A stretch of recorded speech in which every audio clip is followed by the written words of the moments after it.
Thinking for some time now how to structure the introduction of this video.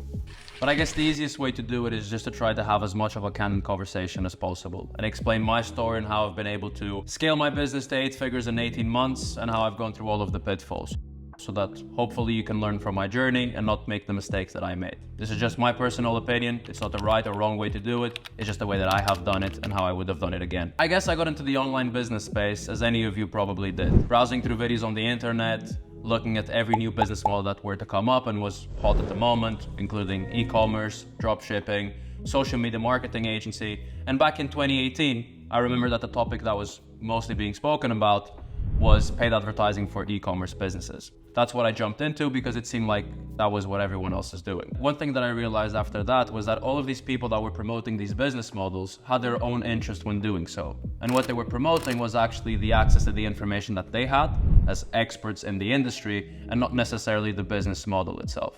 And if you think about it, the more people that provide a specific service to a specific market, the lower the price will be, because people will compete on price, offering somewhat of a similar service. Not saying that you can't be widely successful doing so, just think about it when going into an industry or a different niche and setting up your own business and offer.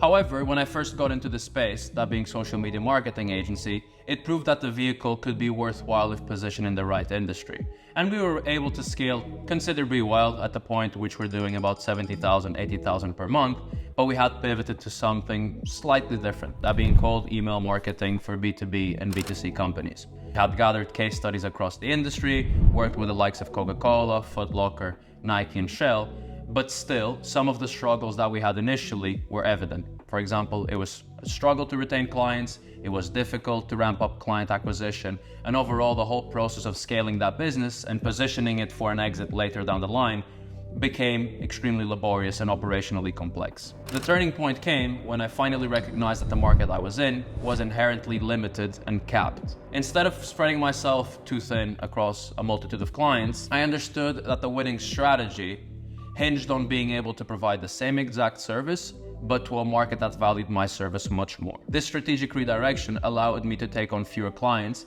but to generate much more revenue per client that I worked with, allowing me to scale without having the operational burden and headache behind it. Today, we're in a position in which we work with some of the most successful startups and venture capital firms in the world. We work with a handful of clients, but all of them extremely good clients in which we're more than pleased to assist with, and which has not only led to optimizing my business operationally, but to effectively focus on building as much value as possible and understanding that generating stupid amounts of revenue comes as a consequence of that, not of taking hundreds and hundreds of clients. Now, let's look at the problems and let's understand how you can set up for success by making the right decisions. The first problem are the states of the markets that you're servicing. They're extremely oversaturated. There is and there will always be a bunch of markets that will be promoted, like e-commerce, dropshipping, SMMA, anything that's particularly hot at that specific point in time. Here's the thing, they're easy to get into. There's low barriers to entry, and that's one of the problems. Sure, there's a lot of demand, you can still be widely successful in it, but there's also a lot of supply in the market. Everyone wants to jump onto these, and as a consequence, the market is flooded with competition, and it becomes increasingly difficult to differentiate the people that are good at delivering a service and the people that are excellent. Naturally, when everyone is offering the same service, price tanks, because there's no differentiating factor between offers except price. It's a race to the bottom, where the cheapest option is most times what people end up going for. And if you try to charge more, people will end up questioning if the premium is even worth it. You may ask, what happens next then? Services that should be a necessity end up being just another option in a sea of average choices. And don't get me wrong, you can still be widely successful in any of these industries, but as an entrepreneur, your role is to understand how you can maximize your chances of doing so. And inherently, this business model is flawed from the start. Why? You can't create enough value, and so you're unable to stand out. The vehicle is right, but the niche, the targeting is simply way off. And that's why most people plateau. Don't get me wrong, it's still good to get to a position in which you're making 60,000, 70,000, even 100,000 per month. But when you're trying to build generational wealth and sell a company for millions, if not billions, that's not the foundation in which you build a business. It's like being an amazing chef and having access to the best kitchen equipment. But if you're cooking for the wrong crowd, no matter how good your dish is, no one is going to order it. It's not about the tools, as you've seen here. It's about understanding exactly what your market needs and how you can position yourself as that source of value and that solution to their pain points. And now I'll break it down for you, right? It's not about scaling harder, it's about scaling smarter. And so I'll pose this question for you. Would you rather have 100 clients that pay you $50,000 per year? Or would you rather work with 10 clients that pay you $500,000 per year each? Think about what that means for your business. Because if you're probably in my position, well, you'll think, well, if I have more clients and if I end up losing one or two of them, nothing bad is going to happen to my business, right? Because I have 98 more. But that's not the case. But as a business owner, you also have to think about the operational constraints that servicing a lot of clients implicates. Lower margins, more operational issues, more people to manage, more customer service support, everything just becomes inflated, which is a huge problem when you're trying to run a company. The key here, and this is once again based on my personal opinion, is that you should focus on becoming a partner for each of the companies you work with, and not necessarily just another service provider or contractor. That's where the magic happens, and that's where you can really scale your business exponentially. So with that in mind, I want to be able to be as concrete as possible. And so I want to give you the exact 5 steps of what I would do to scale a business from 0 to 8 figures in 18 months or under. Sand on a beach can build a beautiful castle, but sand anywhere else is just dirt. And so the first thing we need to start with is the offer and understanding how you can position a vehicle in front of a crowd and add as much value as possible, in return generating as much revenue for your business. And so it's all about the context. Let's take a common example. Let's say you do paid advertising for gyms. Sounds great, right? Let's say you work with a few clients, you charge $4,000 to $5,000 per month. That's about $80,000 to $90,000 per year. Well, that's a lot of money.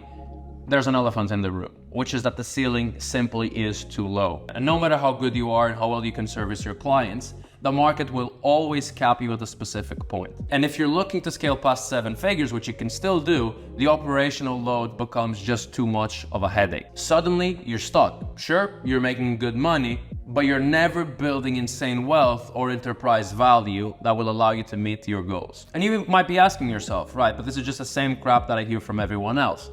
Well, but the solution is that you should look for markets that are severely underserviced, where there's high purchasing power and where the value of the service that you provide brings an insane ROI. Don't play small. Go after industries where businesses can afford to pay you big, because the impact of the service you deliver is huge. Fish where the big fish swim. And you might be asking yourself, but how can I command a higher fee for my services? And let me give you an example, right? And I'm taking a page of Hormozi's book. Let's say I show up to your door and I offer you this beautiful Ferrari SF90 for $50,000, and you don't even have a single penny to your name. I can guarantee that you'll find any possible way to scrape that amount together. And why is it that you'll do that? Because you know the moment that you get the keys to that car, you can sell it for 10 times the price. So apply that to your business as well. People buy based on the perceived value that they receive. And if you can generate them 1 million, why can't you charge them 100K? And if you can generate them 10 million, then you can charge them 1 million. When you're adding millions in value, charging a 6-figure retainer shouldn't be a stretch.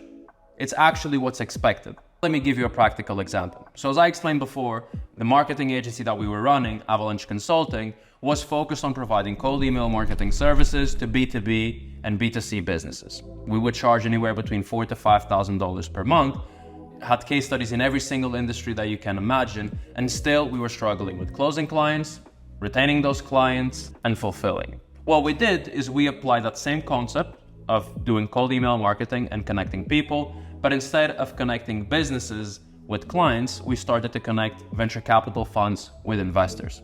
The result? Every successful introduction that we produced, people wouldn't generate hundreds of thousands, they would generate hundreds of millions. And so that allows us to charge way more.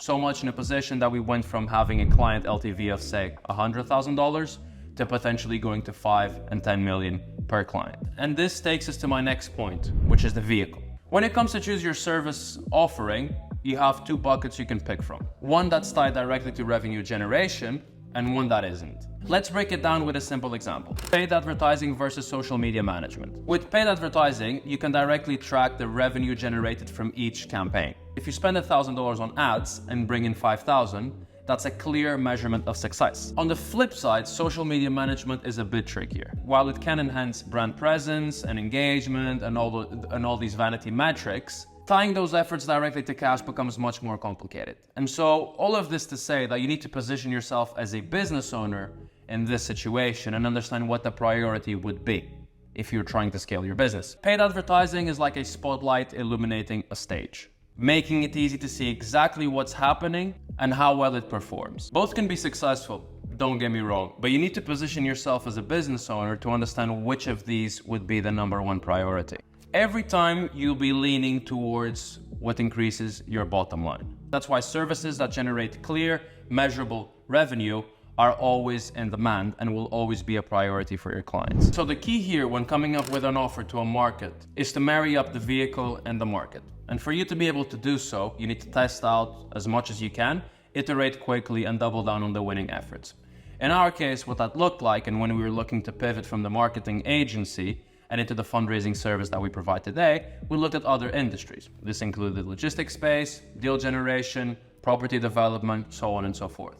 Pretty much any market that we identified that had a total addressable market that was significant, high purchasing power, in which the value of the deals that we brought in would be huge. We tested out, we put out as many email campaigns as possible, casted as wide of a net as we possibly could, and based on the resonance that we saw from the market, that being the number of meetings we booked, the number of positive replies, the interest that people had, and the more we understood the pain point, the easier it was to create something that was compelling. And that's the moment when you start doubling down. And this takes us to the next point, product market fit. Keep in mind that building a business is like building a castle. And before even thinking about scaling it and building it as high as you can, you need to lay that first brick. And that first brick will be your product market fit. It's about how well you know your client and how closely you can provide your service as a solution to the pain point and the problem that they have. And if you're just getting started, and I know this may sound counterintuitive because you want to go out there and start generating as much revenue as you can, I'd actually incentivize you to start working on a commission or at a free trial. The reason you want to do that is because you'll be making mistakes.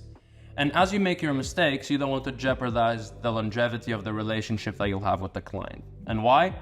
Because you want to be able to understand your client better. You want to understand what their pain points are. You want to be able to understand what feedback they give you on your service specifically, so that you can start to understand the good things and the bad things about the service that you provide.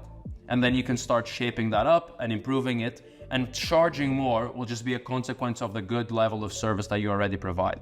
So my main takeaway here is don't focus on a short-term gain of burning clients, taking on as many as you can, knowing that you can't deliver for them. Be honest about where you're at and what your capability to deliver results actually is, and then learn as much as you can from that journey. Because managing a client is not simply turning a paid ads campaign on and just hoping that rips. Managing a client is about managing expectations, communications, onboarding, team members. There's a plethora of things that are involved with delivering a service of quality. And so understand what all of those things are, create a good service, and then focus on scaling and taking on more clients. And now we go on to the next point, which is you're already providing a good service, you know what your market looks like, and you're looking to add scale, to add fuel to the fire. And if you want to scale, the first thing that you'll need to do is you'll need to understand where your clients are. This isn't guessing or hoping to find them. This is not waiting on the phone for someone to call you or bring in a referral. This is about actively going out there and positioning yourself as a source of value in front of your clients.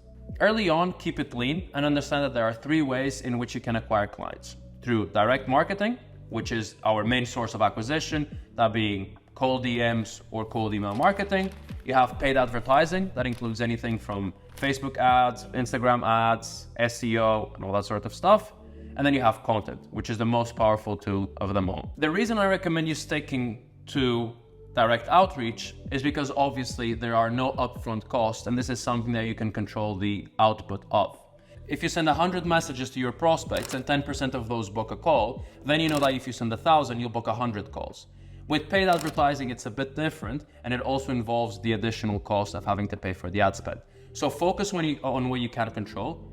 Focus on increasing your inputs as much as you can, and the outputs will come as a consequence. And as your revenue grows, then later on you can start doing content and you can start doing paid advertising. Then you create this unique machine that brings leads from all different places.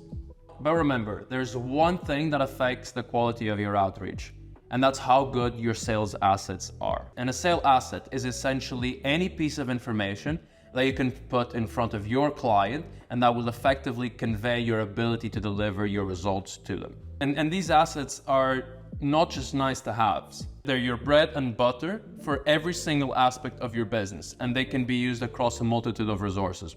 That being on your content, on your paid advertising, on your cold email marketing, and so on and so forth.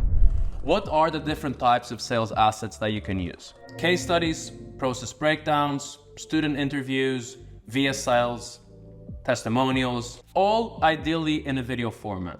And do you want to know why videos are non-negotiable? Because they engage better, you can use them across different platforms, and you can reuse them for different purposes. Next, you need a repeatable sales process, right? Scaling an agency is about creating a predictable way of finding clients and then bringing those clients from cold to sold with precision. At Avalanche, we use a 2-call closing process, which is pretty standard. The first call is what you would call a discovery call, which is about qualifying the prospect as much as possible and even qualifying yourself for that prospect. Understanding what the pain points that they're suffering are, understanding if they're qualified to buy your services, understanding if you can deliver them the level of value that they're looking for, and then positioning yourself as the unique solution in that market. If you're working with a market that's underserviced, as we've mentioned, this process becomes much easier. And then you'll have your closing call. Ideally, between the first call and the second call, you'll send the prospect additional information so they can make an informed decision. So these are typically case studies, a scope of work, process breakdowns, and just reiterating that the right decision for them is to partner up with you because you've solved that problem multiple times and because it's something that you've created a repeatable process to. And so the second call will serve most of the times just to handle objections around price and queries that they may have about your service and how that specifically will benefit them. So once you've been able to build a repeatable process around this, you can start delegating, you can start automating parts of the process, and it becomes mechanical, allowing your business to scale even without your input. And lastly, once you've nailed the sale, make sure you have a seamless onboarding process because you want to reinforce why that decision was the right one, and you want to ensure that the level of fulfillment is up to what was presented on that initial call. And so that will take us to the next topic, which is how do you look at operations and fulfillment? And so now talking about operations and fulfillment, I want to point to one extremely important thing, which is the quality of your service. This is what holds everything together. As I said before, you can't scale a business based on a shit service. If the quality of what you provide starts declining, everything else starts falling through. I learned this lesson the hard way, right? In March of last year, our agency was doing $60,000, and then the month after we were doing 15. Which you may still think, well, that's a lot of money. But when you consider the infrastructure that you need to have to fulfill for 10 clients, and the next month you have 3, then there's a lot of overhead that you need to cover, and it becomes a really big problem. It was a stark reminder that when your service is not up to par, and when you're not able to deliver, everything else starts falling, and you're scrambling to recover. You don't want that to happen. It doesn't affect only your revenue and your growth, it also affects your reputation, your mental state, and it's overall just a snowball. And this takes me to the next point, which is one that I think a lot of entrepreneurs overlook, which is the ability to hire. I can tell that when I first started, my focus was on increasing our margins as much as possible. Didn't really care about the revenue that we were generating. Obviously, I wanted to be able to maximize that. But my focus was on understanding how the business could generate as much profit. And so at times, that led to hiring people that were probably underqualified for that role, and that didn't share the same vision that I did. And so that meant that we had problems with fulfilling the service. It meant that we had problems managing the team itself. And effectively, I wasn't able to do the one thing I should have done with hiring, which was to buy back my time. And so when you hire someone, the way that you should go about doing it is quite simple. You look at your tasks and you look at the way in which you organize your day, where you spend the majority of your time. And then you hire based on the function of what saves you the most amount of time. Logically, you'll start with fulfillment. If you're spending hours every day focusing on the delivery of the service, if you're writing the cold email copy yourself, or if you're managing the ads yourself, then that takes time away from the more valuable things within the business, aka bringing in more revenue, taking more sales calls, and so on and so forth. You're trading time for money, and it's impossible to scale that way. So the first hires should be directly tied to areas in which you're spending the majority of your time on, and where operationally it can start to become a headache. These obviously include all high-touch tasks that, albeit extremely important, don't need your specific input to grow. And so you need to be able to recognize that you're much better off having 80% of a pie that's much larger than having 100% of nothing. Hire specialists, incentivize them, set up the right automations, and focus on automating and delegating everything that's laborious. And before you even hire, think about what can be automated. Not every task needs a human to execute it. And in today's world where you have the power of AI and automation, use tech to eliminate the need for manual work. Once you've automated that, then you can start looking at delegating these tasks. Your goal should always be to offload tasks that don't require your direct expertise, so that you can focus on the things that drive actual value and move the needle forward. And here's another thing that people get wrong. Sales should always be the thing that comes last, as in the task that you outsource last. Why? Because sales is directly tied to growth. And no one will be able to sell the business better than you do. And so if your business is not growing, and let's say you brought in a closer, the closer won't be able to fix that problem, because it might not even be a sales problem. It might be an offer problem. It might be a market problem. It might be a service problem. It might be a fulfillment problem. So identify what that is, make sure your business is robust across all those different areas, and when you have a predictable way of closing those clients, then you can look at bringing someone in to execute on the sales part. And there's additional ways in which you can look for help. One of which we started toying with very recently is bringing in advisors and mentors. This is something I didn't particularly put too much of an emphasis early on, and to be honest with you, there was no need to do so. But now that we're in a stage in which we're looking to fuel that next stage of growth, it has started to become a game changer. Surround yourself with people who have already walked the path that you're looking to go down on. Build a board of advisors who has the knowledge, the insights, and the strategies you might want to use. Building a board of advisors opens up a lot of doors. You have access to knowledge, relationships, industry expertise, and overall you just have people around you that have walked down the path that you wish to walk down. Building a board of advisors is not only about using them for the sake of generating more revenue for your business. You don't need to see them as someone that will bring in more deals necessarily. See their value from other perspectives. For example, hiring may be an area they can help you with by connecting you with people that have gone down the road you wish to go down on.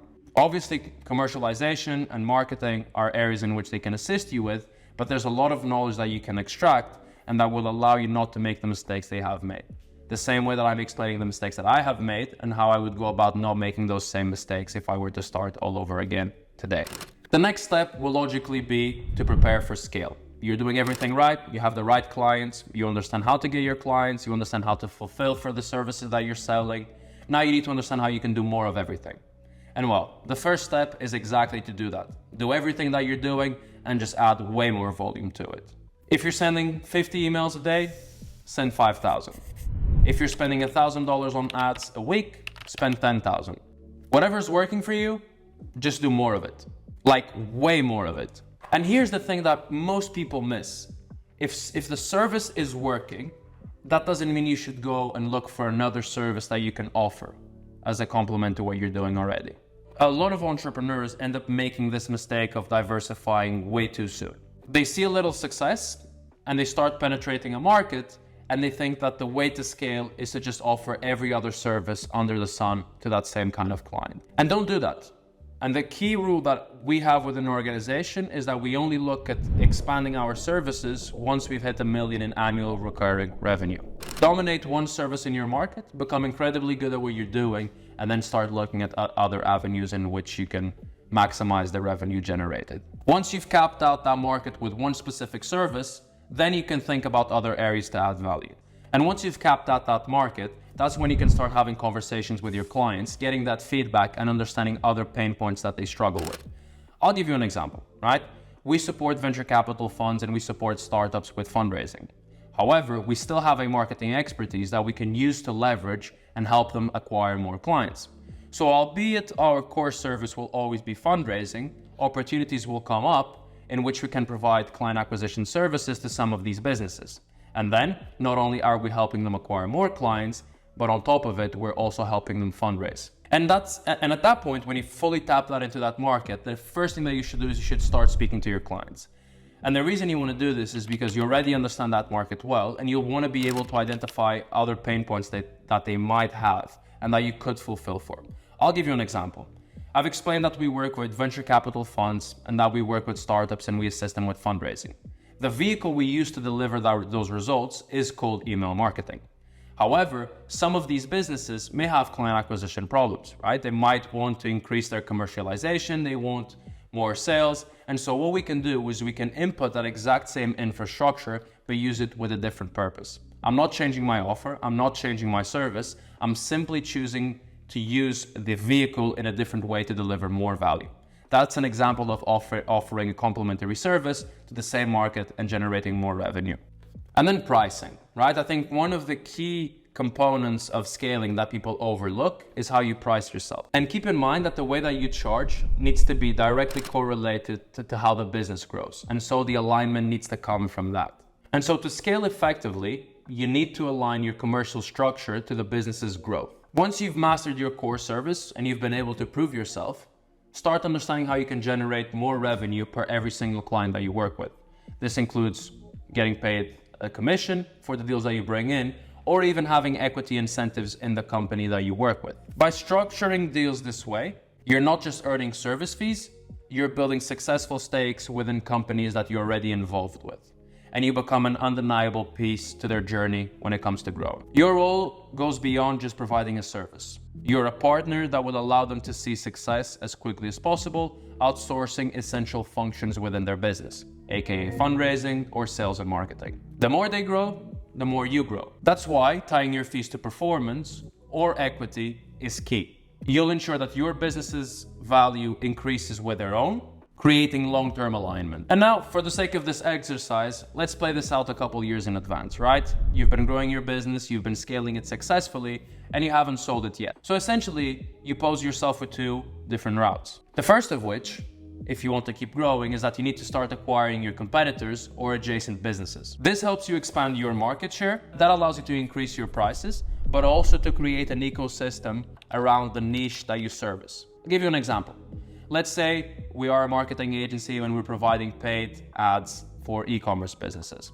The next option would be to start providing, for example, social media management or content creation services, stuff that they may be looking at, and instead of having them hire a different agency, they can bring your agency to do all of these different marketing related activities. And if your goal is to exit your business, which at some point it should be, then there's a few different things you need to focus on. Focus on tightening up your operations and increasing your margins, build a scalable business model, and build a repeatable process that works without your input. No one will buy a business if they know that the business can't operate without you. You want to make sure that the business is financially sound, and you want to be able to show investors that the vision you've built can be executed without your input. And so, to put all of this together and bring it to a close, let's recap some of the more important takeaways from today's conversation. First off, starting an online business isn't as straightforward as it seems. The market is highly saturated, with too many players competing in the same space. This saturation leads to price wars, with businesses being forced to lower their prices, a race to the bottom.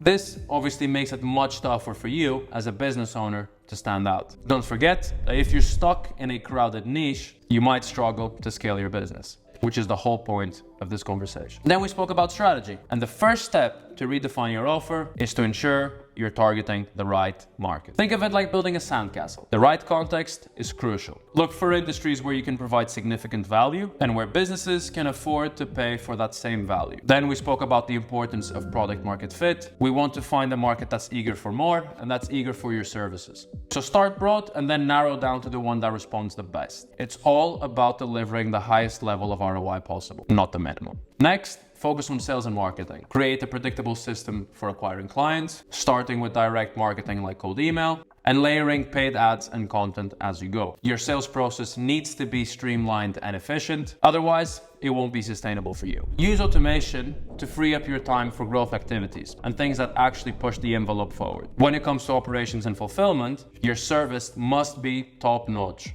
And you heard it right. Top-notch. Learn to delegate and automate the tasks that take up the majority of your time. You want to focus on building a sustainable growth strategy. Now, as you prepare for scale, Keep in mind that expansion should only come once you've solidified your core service, and don't diversify too early. Focus on mastering what's already working and do more of it. Lastly, and if you're considering an exit strategy, think about acquiring complementary businesses and preparing yours for sale. This involves stacking up your operations and ensuring you have strong financials. But more importantly, that your involvement is not required when it comes to scaling the business. In summary, success in entrepreneurship involves strategic positioning, a focus on working with high-value clients, an effective sales process, increasing operational efficiency, and a clear, visible path for growth and scale. Embrace these principles and you'll set yourself up for success in the online business space. It might not be today, it might not be tomorrow, and it might not even be in a month, but it will happen eventually. Thank you for tuning in.